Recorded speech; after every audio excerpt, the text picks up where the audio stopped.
January 28th, 1944.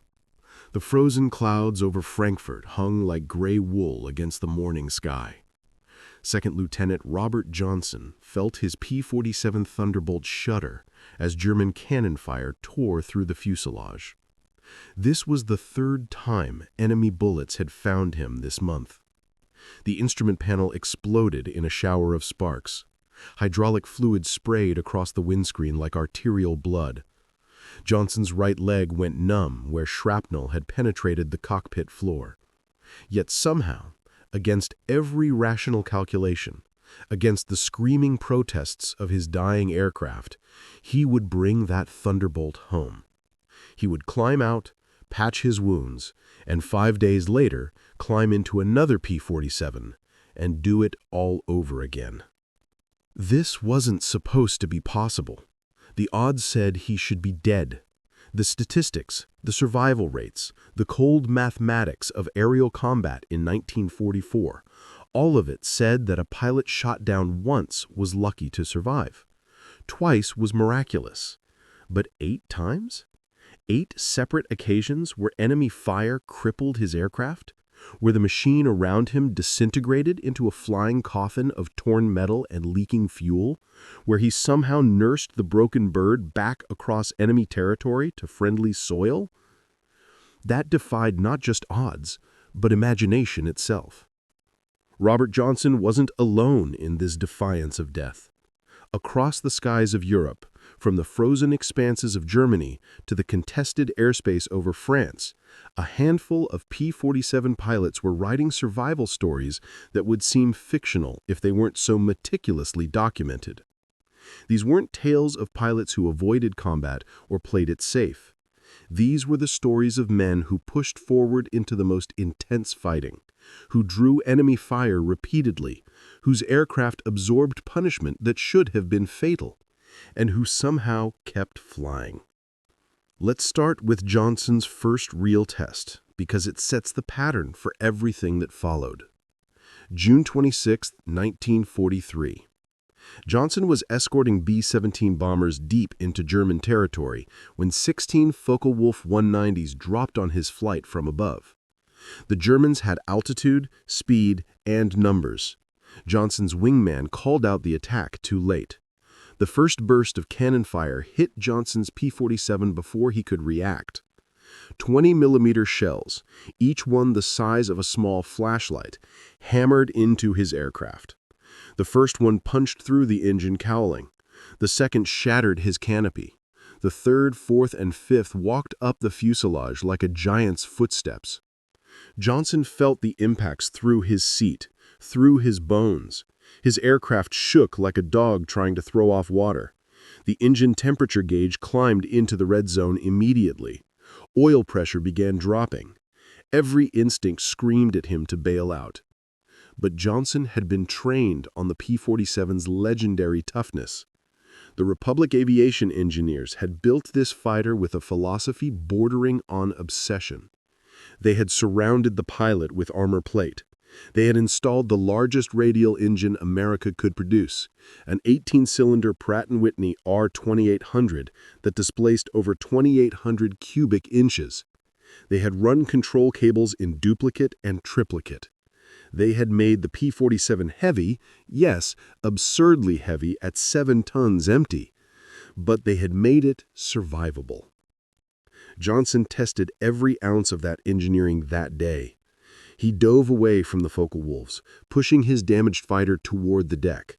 The German pilots followed, confident in their kill. They were right to be confident. Johnson's engine was trailing black smoke. His airspeed was bleeding away. His controls felt mushy, delayed, wrong. But he kept flying. He jammed the throttle forward despite the temperature warnings. He threw the aircraft into violent skidding turns that the Germans couldn't predict. He stayed low, using hills and valleys to break visual contact. For 45 minutes, Johnson flew that dying P-47 across hostile territory. The engine never quit. The controls never failed completely.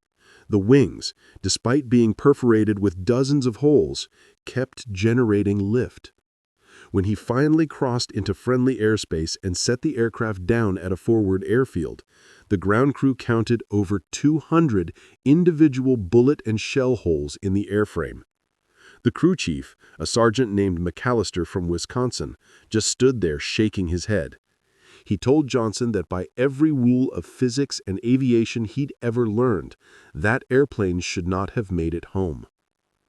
Johnson patched the wounds in his leg, accepted a shot of medicinal whiskey, and asked when his P-47 would be ready to fly again. McAllister told him 3 days, maybe 4.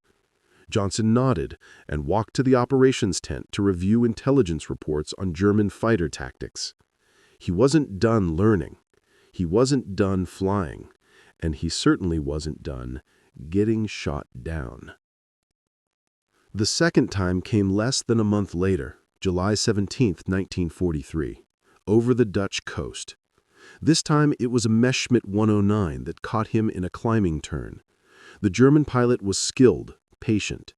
He'd waited until Johnson was at his slowest, most vulnerable point in the turn before opening fire. The first burst hit Johnson's left wing root.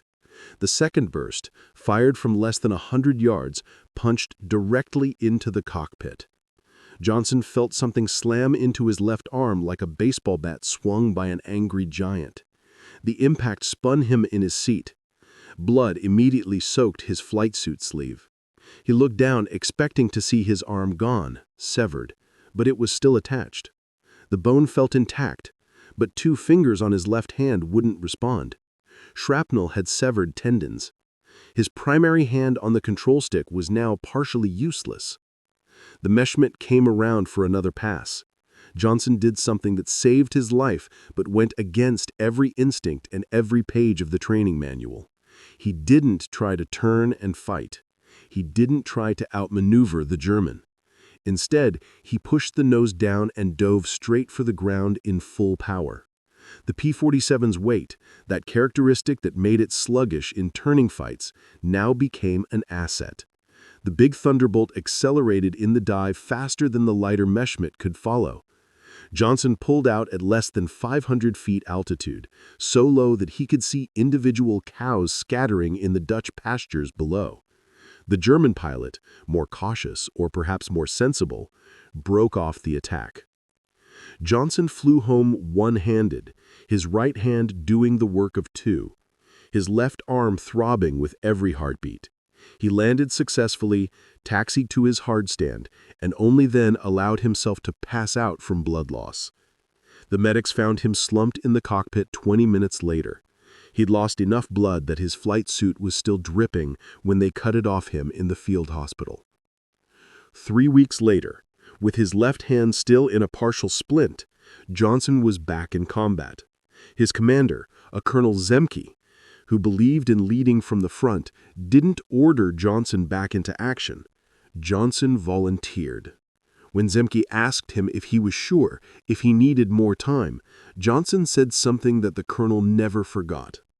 He said that the P-47 had brought him home twice now when he should have died. He said he trusted the machine more than he trusted his own body. He said that as long as Republic Aviation kept building Thunderbolts, he'd keep flying them into combat.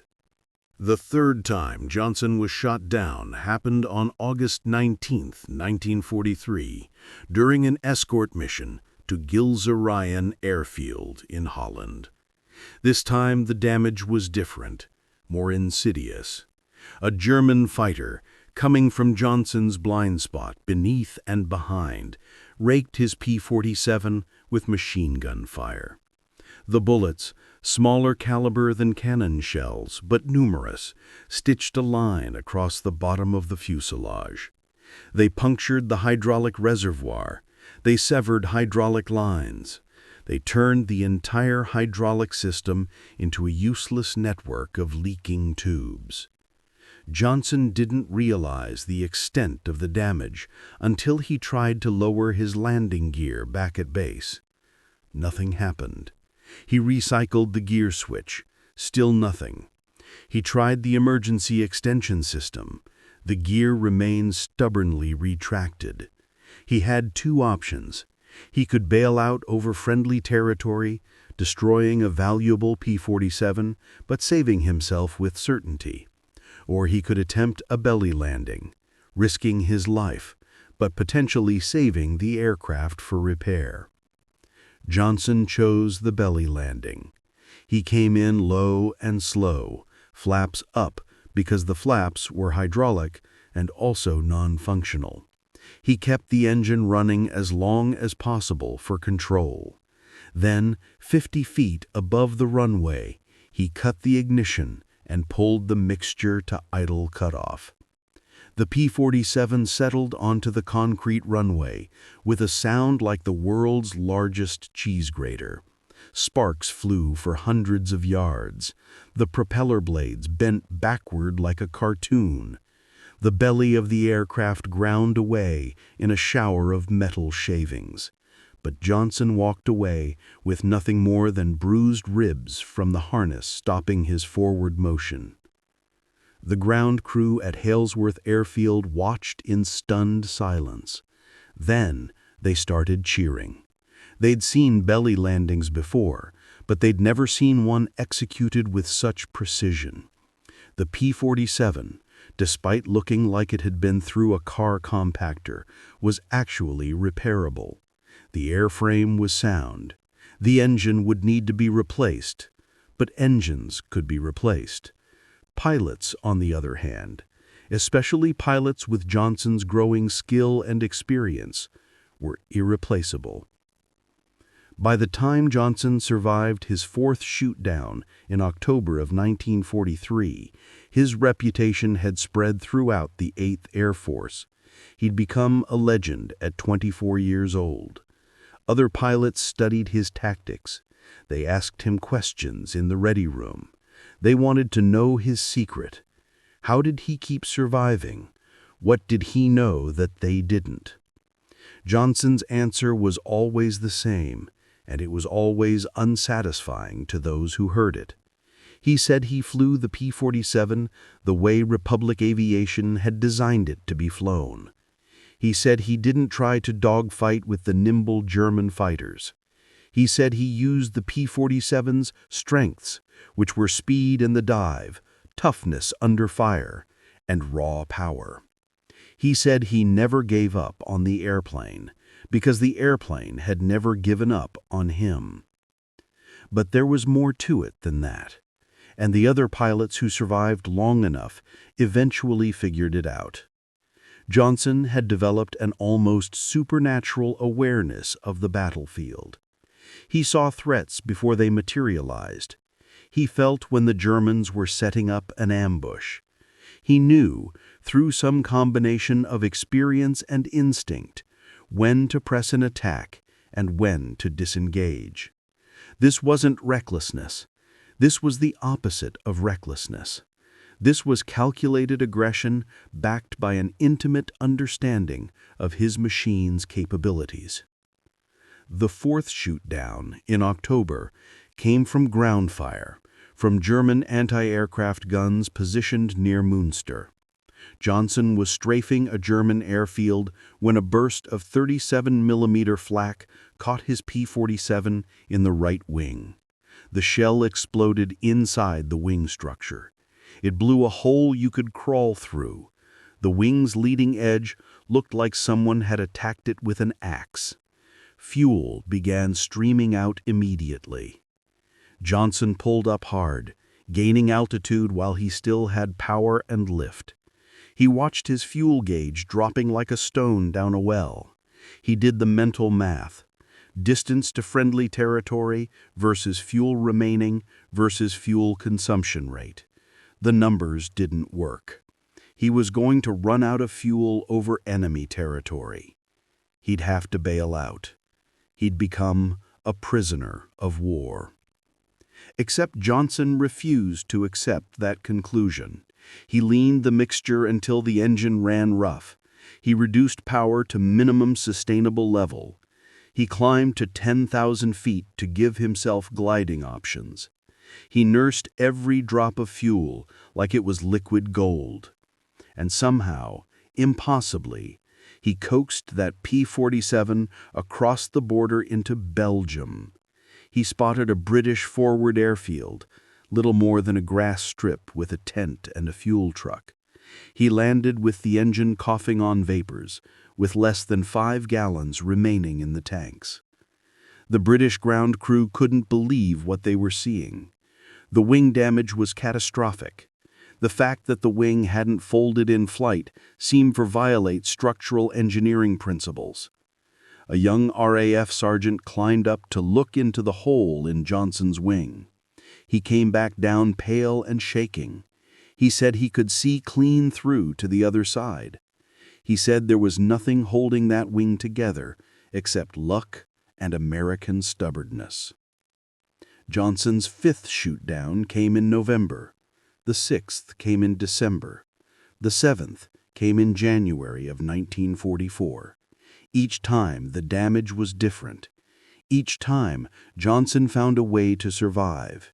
He belly-landed in fields. He ditched near air-sea rescue boats. He limped home on 1 functioning engine cylinder out of 18. He flew with controls that barely responded, with visibility obscured by oil and hydraulic fluid, with wounds that should have incapacitated him. Other pilots began calling him the Ghost. They said he couldn't be killed. They said the Germans had given up trying. They were wrong on both counts. Johnson could certainly be killed, and the Germans were definitely still trying. But Johnson had learned something that most pilots never lived long enough to learn. He'd learned that survival in aerial combat wasn't about being the best shot, or the most aggressive, or even the bravest. Survival was about being the most persistent, the most adaptable, and the most willing to learn from every single encounter. By the spring of 1944, Johnson had 27 confirmed kills. He'd become the 2nd highest scoring American ace in the European theater. But more importantly, to the pilots who flew with him, he'd mentored dozens of new pilots. He'd shared his hard-won knowledge. He'd shown them how to use the P-47's strengths and compensate for its weaknesses. He had taught them that getting shot down wasn't necessarily fatal if you kept your head and trusted your aircraft. Johnson's 8th and final shoot-down came on May 8, 1944. He was leading a flight of P-47s on a fighter sweep over Munich when they encountered a formation of Messerschmitt 109s climbing to intercept. The engagement was brief and violent. Johnson shot down 2 German fighters in the first 30 seconds. Then a 3rd Messerschmitt, one he hadn't seen, fired from his 6 o'clock position. The cannon shells hit Johnson's aircraft in the tail section. They destroyed the elevator controls. They severed the rudder cables. Johnson suddenly found himself flying a P-47 that could no longer be effectively controlled in pitch or yaw. He could still control the ailerons for roll. He could still adjust power, but he couldn't point the nose where he wanted it to go. The aircraft wanted to pitch up into a stall. Johnson had to fight it constantly, using power settings and aileron inputs to maintain semi-controlled flight. He flew that barely controllable P-47 for over an hour, back across southern Germany, across the Swiss border, eventually making it to an Allied field in France. The landing was more of a controlled crash.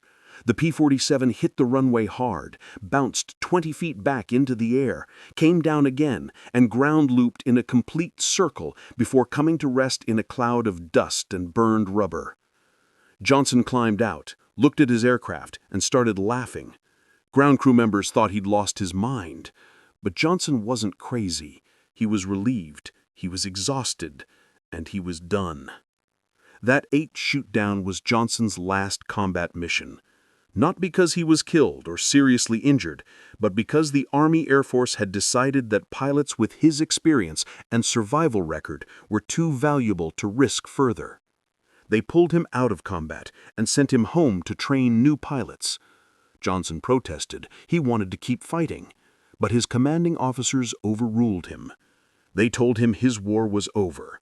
They told him he'd done enough. Johnson's final tally was 27 confirmed kills and 8 times shot down, with 0 losses. But his real legacy wasn't in the numbers. It was in the pilots he trained, in the tactics he developed, in the proof he provided that the P-47 Thunderbolt, when flown correctly, was one of the most survivable fighters of World War II. Now let me tell you about Francis Gabreski, because Gabreski's survival story makes Johnson's look almost tame by comparison. Gabreski was a Polish-American pilot from Oil City, Pennsylvania, the son of immigrants who'd come to America for a better life. When World War II started, Gabreski volunteered immediately. He wanted to fight. More specifically, he wanted to kill Germans. His family in Poland had been writing letters describing the occupation, the brutality, the systematic destruction of everything his parents had left behind. Gabreski took it personally. They assigned Gabreski to P-47s in early 1943. He was a natural pilot, aggressive and skilled, but early in his combat career he made the same mistakes most new pilots made. He tried to dogfight with German fighters. He tried to outturn them. He got shot up repeatedly.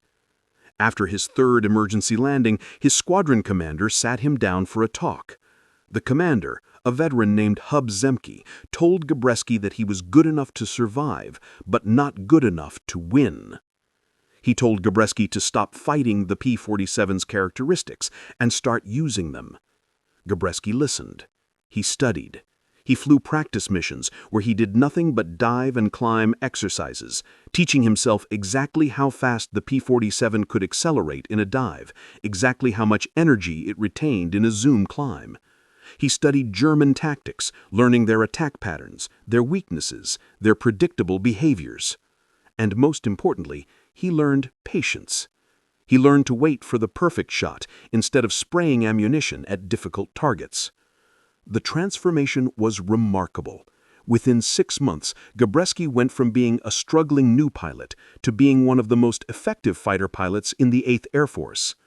His kill count climbed steadily through 1943 and into 1944. By June of 1944, he had 28 confirmed victories. He'd surpassed Johnson. He was the highest-scoring American ace in Europe. But Gabreski's survival story isn't about his kills. It's about July 20th, 1944, the day everything went catastrophically wrong.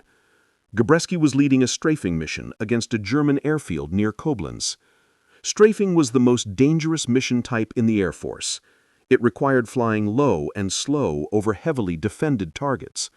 It put pilots within range of everything from rifle fire to 88mm anti-aircraft guns. The loss rates for strafing missions were obscene. Gabreski knew the risks. He'd led dozens of strafing missions successfully. But on July 20th, he made a mistake. A simple, stupid, fatal mistake. He came in too low on his strafing run. His propeller, that massive 4-bladed unit turning at over 2,000 RPM, struck the ground. The impact was instantaneous and catastrophic. The propeller blades bent backward. The engine, suddenly subjected to enormous deceleration forces, tried to tear itself out of the airframe. The entire aircraft shuddered like it had hit a wall. Gabreski's P-47 bounced back into the air, but it was already dead. The engine was seizing. The propeller was useless. Hydraulic fluid and oil covered the windscreen. He had perhaps 10 seconds before the aircraft would auger into the ground at 200 miles per hour. He'd just become another statistic, another ace who'd survived dozens of aerial combats, only to die in a stupid strafing accident. But Gabreski didn't panic. His hands moved through the emergency procedures automatically. Mixture to idle cutoff, ignition off, fuel off, prepare for crash landing. He spotted a field ahead, relatively flat, with crops that might cushion the impact. He aimed for it. The P-47 settled toward the ground with the glide ratio of a grand piano. He kept the wings level. He pulled back on the stick at the last possible second. The P-47 belly-landed into a wheat field at over 100 miles per hour. The aircraft plowed through the wheat like a boat through water. It left a furrow 50 yards long. It came to rest nose down, tail in the air, looking like a strange mechanical ostrich with its head buried in German soil. Gabreski, somehow, was uninjured. He unstrapped, kicked open the canopy, and jumped down into the wheat. He was in enemy territory, miles from friendly lines, with German soldiers certainly converging on the crash site. Gabreski ran. He ran through wheat fields, through forests, through villages in the middle of the night. He hid in barns and ditches. He drank from streams and ate raw vegetables stolen from gardens. He navigated by the stars, always moving west toward Allied lines. For 3 days and 3 nights, Gabreski evaded capture through a combination of luck, woodcraft, and sheer determination. On the 4th day, German soldiers found him sleeping in a hay barn. They surrounded the barn before he woke. When Gabreski finally realized he was trapped, he considered fighting. He had his service pistol. He could take a few Germans with him. But Gabreski wasn't suicidal. He was tired, hungry, and alone. He surrendered. The Germans put Gabreski in Stalag Luft I, a prisoner of war camp for captured Allied airmen in northern Germany. He spent the next 10 months as a prisoner. He endured interrogations, poor food, worse medical care, and the constant psychological pressure of captivity. But Gabreski never stopped being a fighter. He organized resistance within the camp. He helped new prisoners adjust. He planned escapes that were ultimately never executed because the war ended before they could be attempted.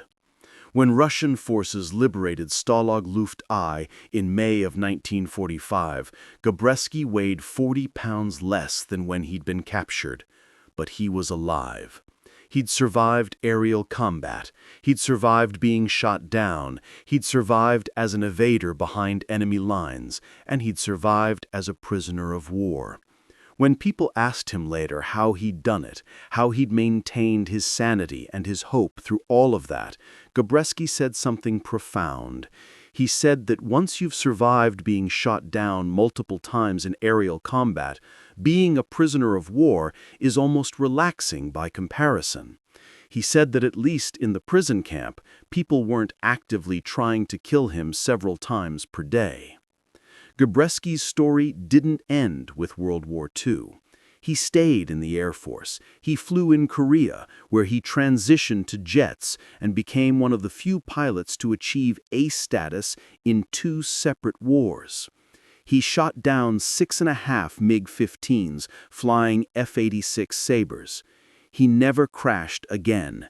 He never made that kind of fundamental mistake again. The memory of his P-47's propeller hitting German soil apparently cured him of any tendency toward overconfidence. But let's talk about someone whose survival story was even more improbable than Johnson's or Gabreski's. Let me tell you about Walker Mahurin, because Mahurin got shot down not once or 8 times, but repeatedly across 2 separate wars, and his P-47 experiences in World War II were just the beginning of a lifetime of surviving the unsurvivable. Mahurin was from Fort Wayne, Indiana, the son of a doctor who'd hoped his boy would follow him into medicine. But Mahurin had no interest in healing people. He wanted to fly. He joined the Army Air Corps in 1941, got assigned to P-47s, and by 1943 was flying combat missions over Europe. Early on, Mahurin established himself as an aggressive pilot with good shooting skills but questionable judgment. He took unnecessary risks. He pressed attacks when he should have broken off. He got shot up more times in his first 10 missions than some pilots experienced in their entire tours. Mahurin's first serious shootdown came in March of 1944 over France. He was chasing a Focke-Wulf 190 at low altitude when German anti-aircraft fire hit his P-47. The shell exploded in his right wing, blowing a hole the size of a kitchen table. The wing immediately began producing asymmetric lift. The P-47 wanted to roll right. Mahurin had to use full left aileron and left rudder just to maintain level flight. Flying the aircraft required constant physical effort, constant attention, constant force on the controls. Mahurin flew like that for 40 minutes, back to his base in England. By the time he landed, his left arm and left leg were cramping so badly he could barely move them. Ground crew had to lift him out of the cockpit. They laid him on the wing while medics massaged his limbs back to functionality. The flight surgeon wanted to ground Mahurin for a week. Mahurin was back in a cockpit the next day. His second major shootdown happened in May, just 2 months later. This time it was a Messerschmitt 109 that caught him. The German pilot was skilled and patient. He worked himself into Mahurin's blind spot and fired from less than 50 yards. Cannon shells ripped through Mahurin's cockpit. One shell fragment hit Mahurin in the face, opening a gash from his left ear to his chin. Blood filled Mahurin's oxygen mask. He couldn't breathe.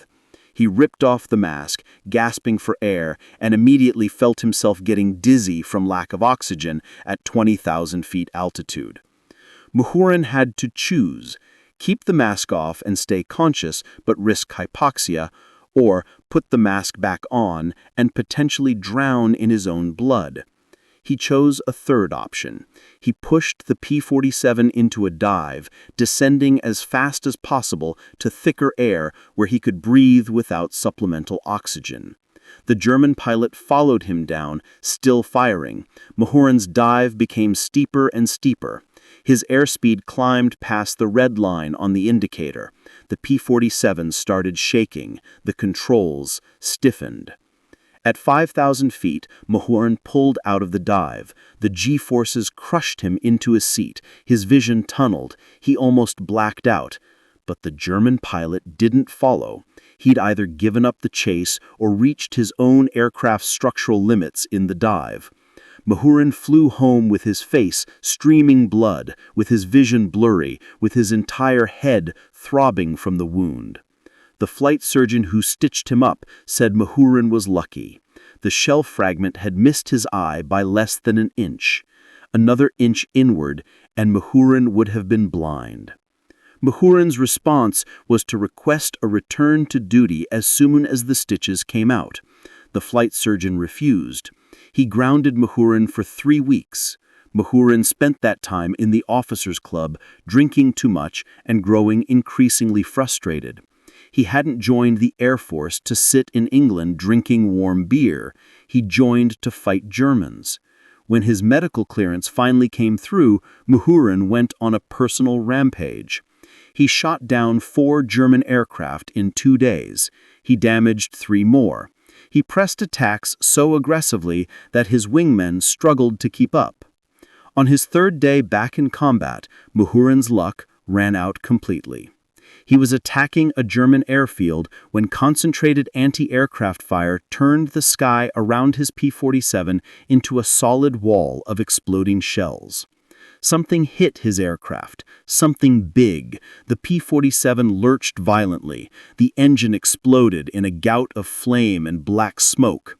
Fire streamed back from the cowling, licking around the edges of the windscreen. Mahurin knew immediately that this wasn't survivable. The fire was too intense. The damage was too severe. He had to get out. He jettisoned the canopy, released his harness, and bailed out at less than 1,000 feet altitude. His parachute barely had time to open before he hit the ground in a French field. German soldiers were on him within minutes. But here's where Mahurin's story becomes really interesting. Because Mahurin didn't just survive being shot down, he survived as a prisoner, then escaped, then got shot down again in a completely different war, then survived as a prisoner again, then came home and wrote about it all. Mahurin spent 6 months as a prisoner of war before Allied forces overran his camp in early 1945. He came home, stayed in the Air Force, transitioned to jets, and in 1952 went to Korea to fly F-86 Sabres against MiG-15s. In Korea, Mahurin shot down 3.5 MiGs. He also got shot down again, this time by ground fire while on a low-level reconnaissance mission. He ejected from his burning F-86, landed in North Korean territory, and spent 16 months as a prisoner of war in conditions that made his German prison camp look like a resort. The North Koreans and Chinese subjected him to psychological torture, isolation, interrogation techniques designed to break his mind. Mahurin endured it. He survived it. He came home in 1953 during a prisoner exchange. People who knew Mahurin said that the second captivity changed him in ways the first hadn't. He became quieter, more introspective. He suffered from what we'd now called PTSD, but what in the 1950s was just called being shell-shocked or battle-fatigued. He had nightmares. He had flashbacks. He struggled to reconnect with his family. But he stayed in the Air Force. He kept flying. He eventually rose to the rank of colonel before retiring in 1956. Years later, in the 1980s, a military historian asked Mahurin how he'd survived so many shootdowns, so many crashes, so many incidents that should have killed him. Mahurin's answer was surprising. He said he didn't know. He said that every time he'd been shot down, every time his aircraft had been destroyed around him, he'd been convinced he was going to die. He said he'd never felt invincible or special or protected. He said he'd just been terrified and desperate and willing to do anything to survive one more second, one more minute, one more hour. The historian pressed him. Surely there was some skill involved, some technique, some knowledge that helped him survive. Mahurin thought about it for a long time before answering. He finally said that maybe the only skill that mattered was the willingness to keep trying even when trying seemed pointless.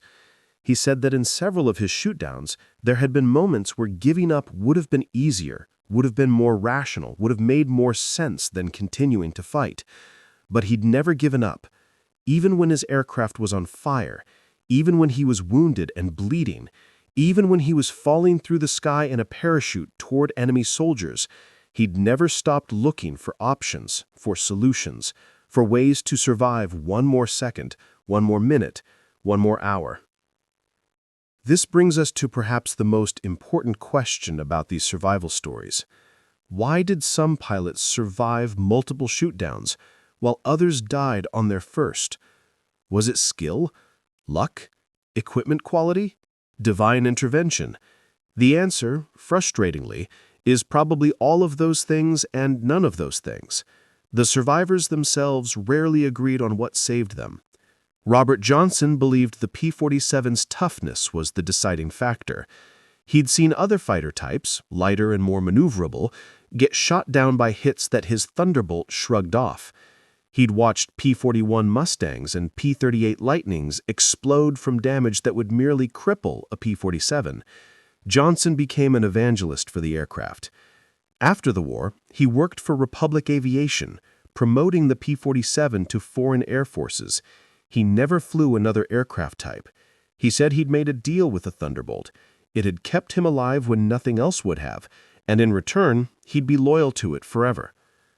Gabreski, on the other hand, believed training and experience were more important than equipment.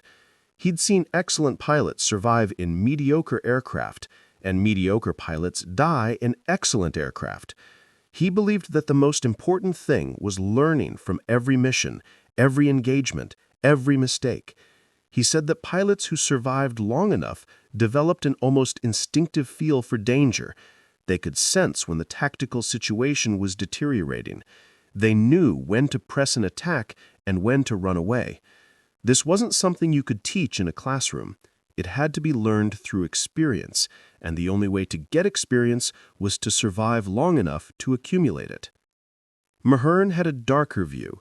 He believed survival was mostly luck. He'd seen skilled, experienced pilots die from random events they couldn't control or predict. He'd seen new pilots survive situations that should have killed them through sheer accident. He didn't discount skill or equipment quality, but he thought people overestimated how much control they actually had over their fate in aerial combat. He said that combat flying was a dice game, where the house always had the advantage. The best you could do was minimize your disadvantage and hope the dice fill your way. But let's look at the actual statistics, because the numbers tell their own story. During World War II, the 8th Air Force suffered approximately 26,000 casualties. Of those, about 18,000 were killed in action, missing in action, or died of wounds. The rest were wounded but survived, or became prisoners of war. The survival rate for pilots shot down over enemy territory was approximately 30%. That means 7 out of 10 pilots who had to bail out or crash land in enemy territory either died or were captured. But among P-47 pilots specifically, the survival rate was noticeably higher. Studies done after the war estimated that P-47 pilots shot down over enemy territory survived about 45 to 50% of the time, significantly better than pilots flying other fighter types. Why? The P-47's ruggedness was certainly a factor, but there were others. P-47 pilots tended to be better trained because the aircraft was more complex to fly. P-47 squadrons tended to employ more conservative tactics because the aircraft wasn't suited for turning dogfights. And P-47 pilots, after mid-1943, had the benefit of learning from survivors like Johnson and Gabreski, who'd figured out how to maximize the aircraft's strengths.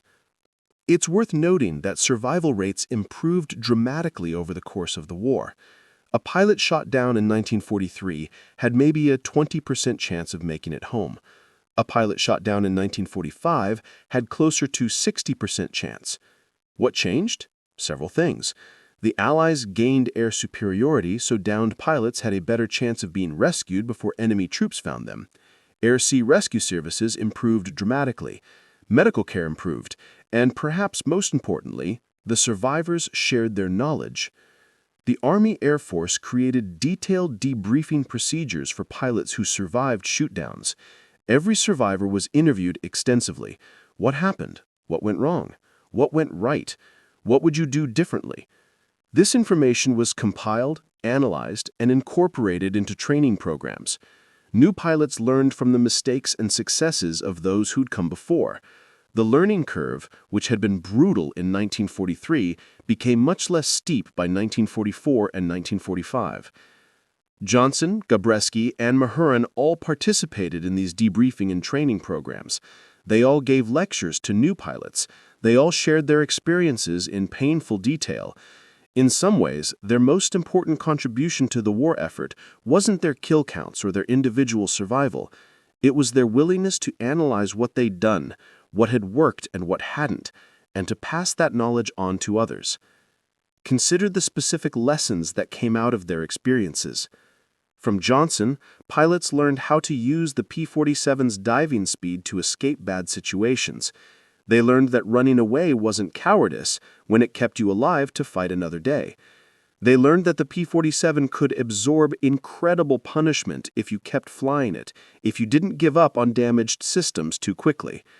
Johnson told new pilots that the most dangerous moment in any emergency wasn't when you got hit. It was 30 seconds later when panic set in and you made a bad decision. He said that if you could force yourself to think clearly for just those first 30 seconds after taking damage, your survival odds went up dramatically. From Gabreski, pilots learned the importance of situational awareness. Gabreski preached constant scanning, constant head movement, constant vigilance. He said that most pilots who got shot down never saw what hit them. They'd been focused on a target in front of them while a German fighter worked into position behind them. Gabreski taught new pilots to develop a rhythm. Scan ahead for 2 seconds. Check your 6 o'clock for 1 second. Scan the instruments for 1 second. Scan ahead again. Check high for threats. Check low. Never let your attention fixate on any one thing for more than a few seconds. From Mahurin, pilots learned about aggression management. Mahurin admitted his own mistakes openly. He told new pilots about the times he'd pressed attacks too far, about the times his aggression had nearly gotten him killed.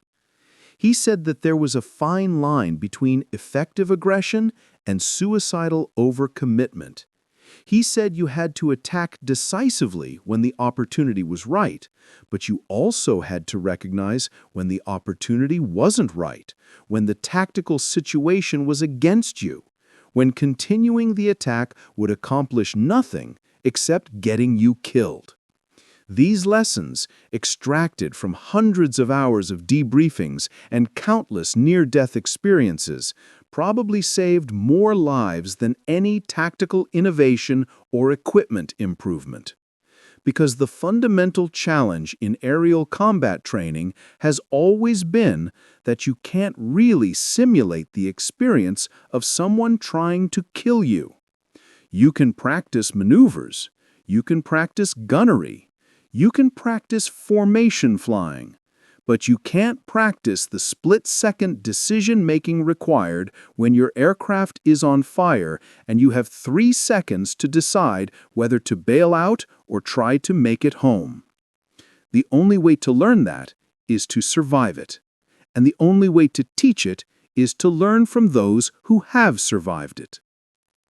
Now let's talk about some of the other P-47 pilots who survived multiple shoot-downs, because Johnson, Gabreski, and Mahurin weren't the only ones writing these impossible survival stories. There was Hubert Zemke, the commander of the 56th Fighter Group, who survived 4 shoot-downs, including one where he bailed out during a thunderstorm at 25,000 feet. The turbulence in that storm was so violent it ripped Zemke's parachute, tore off his boots, and nearly killed him before he even hit the ground. He landed in Germany, became a prisoner of war, and survived that too. There was Dominic Gentile, who got shot down twice in a single week in April of 1944. The first time, he nursed a badly damaged P-47 back to England and crash-landed on a beach. The second time, 3 days later, his engine quit over the English Channel. He ditched in the water and was rescued by a British destroyer that happened to be passing by. Gentile said later that he'd used up all his luck in that 1 week. The Army Air Force agreed and sent him home before his luck ran out completely. There was Fred Christensen, who survived 5 separate shoot-downs. The most memorable one happened when a German fighter's cannon shell went through his cockpit without exploding. The shell entered from the right side, passed between Christensen's body and his right arm, missing him by perhaps 2 inches, and exited through the left side of the canopy. Christensen felt the shell pass. He felt the air displacement. He looked down at his right side, expecting to see blood and torn flesh, and found nothing but a tear in his flight suit. He flew home in a daze, convinced he'd hallucinated the whole thing, until the ground crew found the entry and exit holes. There was Walker Britt, who got shot down 6 times. Once he belly-landed in a forest and walked away with nothing more than bruises. Once he ditched in the North Sea and floated in a life raft for 8 hours before being rescued. Once his parachute failed to open properly and he hit the ground at terminal velocity in a plowed field.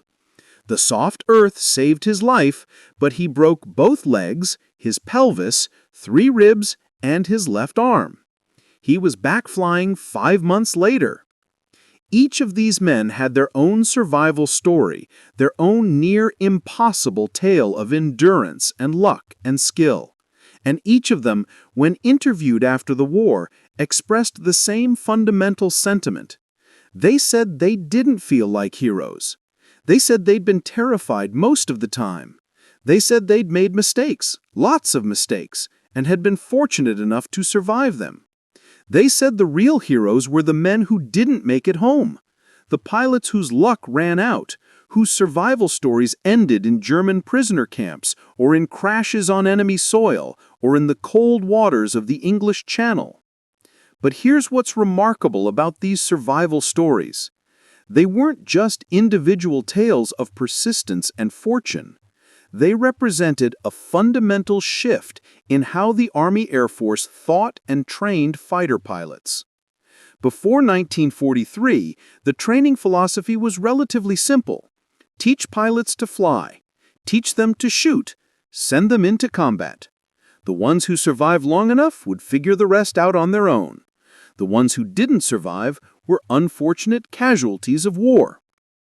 After 1943, after enough survivors like Johnson and Gabreski had proven that survival was possible even in the most extreme circumstances, the training philosophy changed. The Air Force began systematically studying what the survivors were doing right and what the casualties had done wrong. They incorporated survival techniques into training. They taught new pilots explicitly how to handle aircraft emergencies, how to assess damage, how to make the decision to bail out or try to make it home. They created specialized courses on evasion and escape for pilots who might end up behind enemy lines. Most importantly, they changed the culture. In 1942 and early 1943, there had been a tendency to glorify reckless aggression. Pilots who took wild risks were celebrated. Pilots who came home with battle-damaged aircraft were heroes. Pilots who made conservative tactical decisions were sometimes viewed as timid or overcautious. But by late 1943 and into 1944, that culture had shifted. The survivors, the pilots who'd made it through dozens of missions, were teaching a different lesson. They were teaching that survival wasn't the opposite of aggression. Survival and effective aggression could coexist. You could be a deadly fighter pilot without being a dead fighter pilot. This cultural shift probably saved thousands of lives. New pilots arriving in combat theaters in 1944 and 1945 had a dramatically better chance of surviving their first 10 missions than pilots who'd arrived in 1942 and 1943. Some of that was due to Allied air superiority. Some was due to better equipment. But much of it was due to better training and a better understanding of how to survive in combat. Let's consider the specific physical and psychological challenges these men faced during their shootdowns and emergency landings. When Johnson's P-47 was hit on that first mission in June of 1943, his immediate physical reaction was shock. The adrenaline dump was so intense that he couldn't feel the shrapnel wounds in his leg for several seconds. His hands were shaking so badly he could barely hold the control stick. His vision narrowed. He experienced tunnel vision, a common response to extreme stress, where peripheral vision essentially shuts down. But Johnson had been trained to recognize these symptoms. He forced himself to take deep breaths. He made himself scan the instrument panel methodically, checking each gauge in sequence, even though his brain was screaming at him to just bail out and escape. He talked himself through the emergency procedures out loud, verbalizing each step, because hearing his own voice helped him maintain focus and clarity. These techniques, which seem almost absurdly simple, probably saved his life. They gave him just enough cognitive control to avoid panic-induced mistakes. The physical challenges were equally daunting. Flying a damaged P-47 required constant physical effort. If the hydraulics failed, the controls became incredibly stiff. Moving the stick or the rudder pedals required real force, sustained force, exhausting force. Pilots flying damaged aircraft home sometimes developed muscle cramps so severe they couldn't walk when they landed. Their arms and legs would be locked in spasm from the sustained exertion. Johnson experienced this on multiple occasions. So did Gabreski. So did Mahurin. They all learned to pace themselves, to use their body weight to assist with control movements, to rest one muscle group while working another. Then there were the wounds. Getting hit by shell fragments or bullets while sitting in a fighter cockpit created unique medical challenges. The wounds were often contaminated with hydraulic fluid, fuel, oil, even small pieces of aircraft structure. They were difficult to treat while still flying. Johnson learned to stuff gauze or cloth into wounds to control bleeding, then worry about proper treatment after landing. Gabreski learned to use his survival knife to cut away torn flight suit fabric that might become entangled in controls. Mahurin learned that facial wounds, even relatively minor ones, bled profusely and could obscure vision dangerously quickly. But perhaps the most difficult challenge was the psychological one. Making rational decisions while terrified, while in pain, while watching your aircraft disintegrate around you requires a level of mental discipline that's hard to comprehend. Every instinct says to escape immediately, to bail out, to abandon the dying machine and take your chances with a parachute. But the survivors learned to override that instinct. They learned to assess their situation objectively. They learned to calculate odds. They learned to make decisions based on logic rather than fear. Gabreski talked about this in interviews years after the war. He said that the moment you got hit, the moment you realized your aircraft was damaged, you had to make a conscious choice.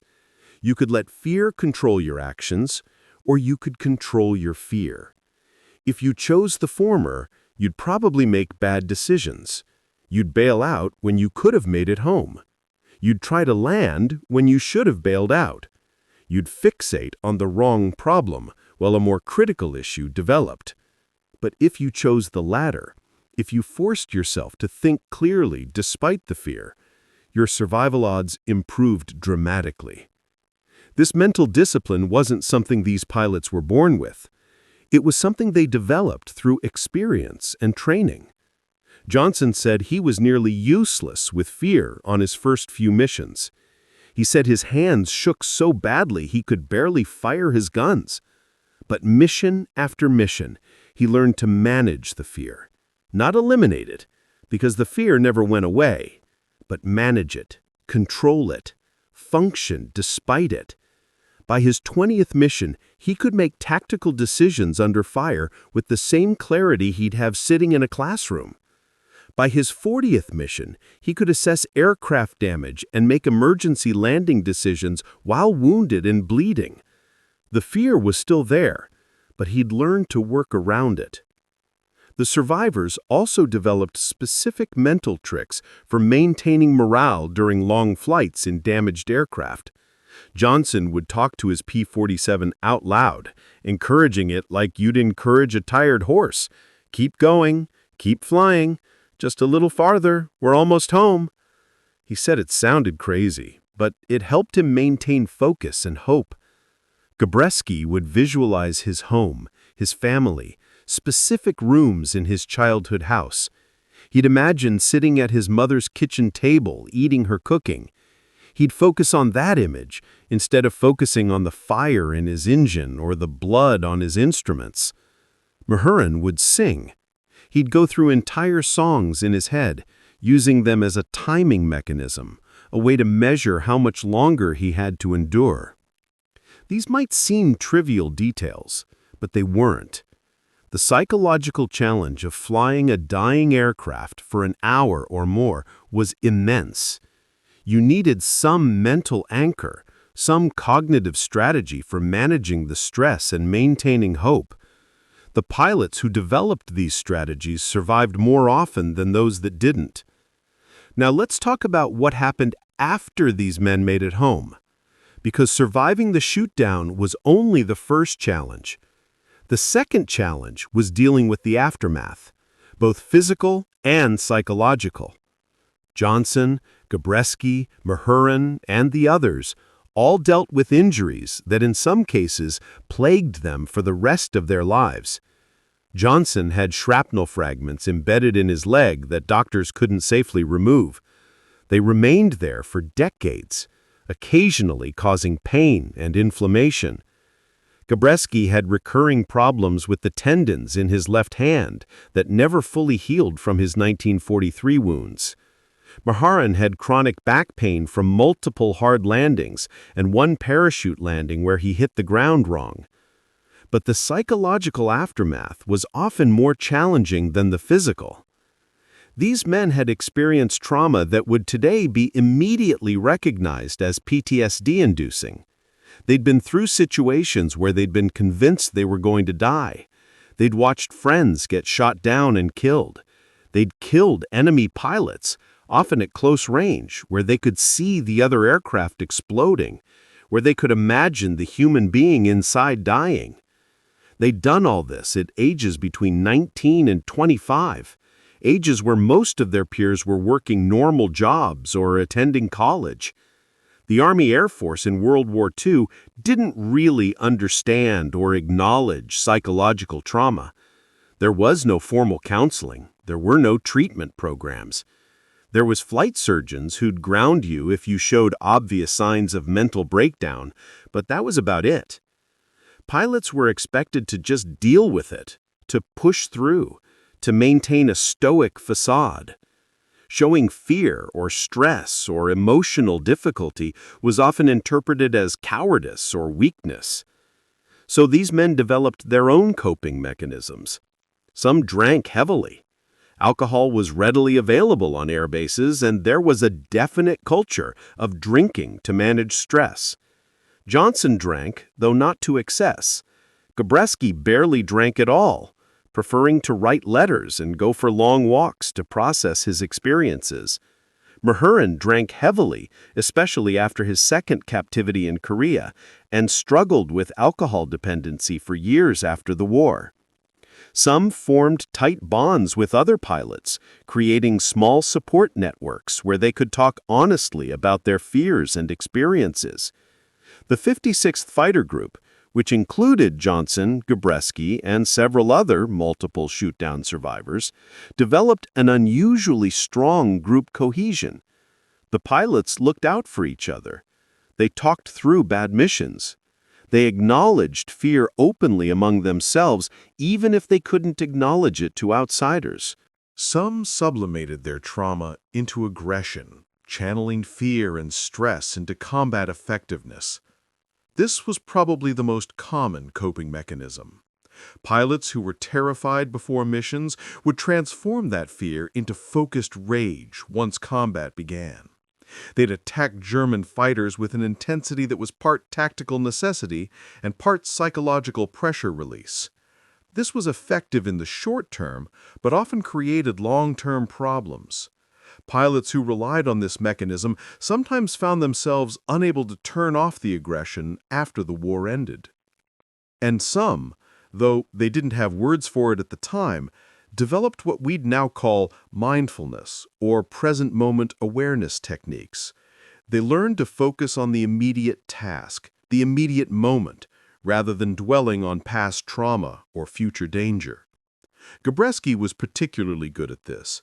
He could compartmentalize his experiences, putting traumatic memories into mental boxes that he could choose to open or keep closed.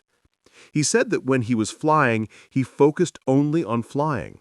When he was on the ground, he focused only on whatever he was doing on the ground. He didn't let the two worlds bleed together. The question of how these experiences affected these men after the war is complicated. Johnson seemed to adjust relatively well. He had a successful career with Republic Aviation. He married, had children, lived a relatively normal suburban life. But people who knew him said he never really talked about the war in depth. He'd tell stories at reunions or public events, but the really traumatic experiences, the moments where he'd been certain he was going to die, those he kept private. Gabreski had a harder time initially. His months as a prisoner of war in Germany had been difficult, but not horrific. The Germans generally treated captured American and British airmen in accordance with Geneva Convention standards. But Gabreski struggled with guilt. He felt he'd let his squadron down by getting shot down. He felt he'd wasted the P-47 that crashed. He felt he should have been more careful on that strafing run. It took him years to process those feelings and recognize that he'd made a simple mistake, the kind of mistake anyone could make, and that beating himself up over it accomplished nothing. Mahurin had the most difficult post-war adjustment of the three. His 16 months as a prisoner in North Korea had been genuinely traumatic. The Chinese and North Koreans had used psychological torture techniques that were specifically designed to break prisoners mentally. Mahurin, like many Korean War POWs, came home with significant psychological damage. He had nightmares. He had difficulty trusting people. He struggled with depression. The Air Force eventually gave him medical retirement, though they didn't use terms like PTSD or acknowledge the full extent of his psychological injuries. But here's what's important to understand about all these men. They survived. They came home. They lived lives that, despite challenges and trauma, were productive and meaningful. They raised families. They contributed to their communities. They helped other veterans. And they passed on their knowledge and experience to younger generations of pilots. In the decades after World War II, Johnson, Gabreski, and Mahurin all participated in various veterans organizations and historical projects. They gave interviews, they wrote memoirs, they attended reunions. They visited schools and talked to students. They did this not because they wanted glory or recognition, but because they understood that their experiences contained lessons that needed to be preserved and shared. Johnson, in particular, became something of a reluctant celebrity in aviation circles. People wanted to meet the pilot who'd survived 8 shootdowns. They wanted to hear his stories. They wanted advice for their own children or grandchildren who were joining the military. Johnson accommodated these requests patiently, though he always insisted he wasn't anyone special. He'd say that he'd just been lucky and stubborn, nothing more. Gabreski took a different approach. He stayed in the Air Force for decades, eventually retiring as a colonel. He used his position to advocate for better pilot training and better survival equipment. He pushed for improvements in ejection seat technology, in survival radios, in rescue procedures. He argued that every pilot who survived a shootdown represented valuable combat experience that shouldn't be wasted. The Air Force needed systems and procedures that maximized the chances of recovering downed pilots. Mahurin wrote one of the most honest memoirs of any fighter pilot from that era. His book talked openly about fear, about mistakes, about the psychological toll of combat. It was controversial at the time because it didn't present the sanitized, heroic narrative that many people expected from war memoirs. But it was valuable precisely because of that honesty. It showed that you could be afraid, you could make mistakes, you could struggle psychologically, and still be an effective fighter pilot. As these men aged, as they reached their 60s, 70s, and 80s, they gained perspective on their wartime experiences that they hadn't had immediately after the war. Johnson, in an interview in the 1990s, said something profound. He said that when he was 23 and getting shot down for the 4th time, he thought he was unlucky. He thought God or fate or whatever cosmic force controlled such things had singled him out for punishment. But looking back 50 years later, he realized he'd been incredibly lucky. He'd survived when thousands of others hadn't. He'd been given decades of life that many of his friends never got. The shootdowns weren't punishment. They were tests that he'd somehow passed. Gabreski, in one of his last interviews before he died in 2002 at age 83, talked about the meaning he'd found in his survival. He said that for years he'd wondered why he survived when better pilots, smarter pilots, more careful pilots had died. He'd never found a satisfying answer to that question. But he had eventually decided that the question itself was wrong. It wasn't about why he survived. It was about what he did with that survival. He said that he'd tried to live his life in a way that honored the memory of those who didn't make it home. He'd tried to be a good officer, a good husband, a good father. He tried to pass on what he'd learned. He didn't know if that was enough, but it was what he had to offer. Mahurin, who died in 2010 at age 91, never fully made peace with his experiences. He remained troubled by nightmares and difficult memories until the end of his life. But he also remained committed to telling his story honestly. He said that if his experiences could help other combat veterans understand they weren't alone, if hearing about his struggles could make someone else's struggles seem more bearable, then maybe the pain had served a purpose. These men, these P-47 pilots who survived the unsurvivable, left behind more than just impressive kill counts and dramatic survival stories. They left behind a legacy of lessons about resilience, about the importance of good training and good equipment, about the value of learning from mistakes, about the need to support and care for combat veterans, about the reality that heroism and fear aren't opposites, but companions, and about the fundamental truth that survival often comes down to the simple, stubborn refusal to give up, even when giving up would be easier. The P-47 Thunderbolt itself became a symbol of this survivability. After the war, when air forces around the world were choosing which American fighters to purchase, many chose the P-47, specifically because of its reputation for bringing pilots home. The aircraft served in air forces from South America to Asia to Europe well into the 1950s. It flew combat missions in conflicts from the Chinese Civil War to the Indo-Pakistani Wars. And pilots flying these P-47s decades after World War II often knew the names Robert Johnson, Francis Gabreski, and Walker Mahurin. They knew the survival stories. They knew that if they got in trouble, if they got shot up, the P-47 would give them a fighting chance to make it home. Today, 80 years after these events, there are only a handful of flyable P-47 Thunderbolts remaining. They're museum pieces, carefully restored and maintained, flown occasionally at air shows by civilian pilots who treat them with appropriate reverence. When these aircraft fly, when spectators see that massive radial engine and that distinctive wide fuselage, many of them don't realize they're looking at a machine that saved countless lives through its sheer toughness and intelligent design. But the real legacy isn't in the metal. It's in the lessons and the stories. It's in the understanding that survival in impossible circumstances isn't magic or divine intervention. It's training and equipment and experience and stubbornness and luck all working together. It's the knowledge that giving up is always an option, but it's an option that successful survivors refuse to take. It's the recognition that fear doesn't disqualify you from courage, that making mistakes doesn't make you a failure, that coming home matters more than going down gloriously.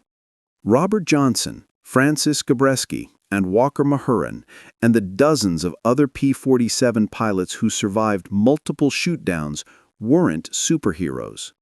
They were young men who found themselves in circumstances they hadn't fully prepared for, flying machines that were imperfect but tough, fighting an enemy that was skilled and determined. They made mistakes, they got scared, they got lucky, and they survived. Their stories matter, not because they were exceptional, but because they were human. They remind us that ordinary people can endure extraordinary circumstances if they have the right tools, the right training, the right support, and the right mindset. These are the stories that deserve to be remembered and retold, not as mythology, not as propaganda, but as honest accounts of what human beings can survive when they absolutely have to.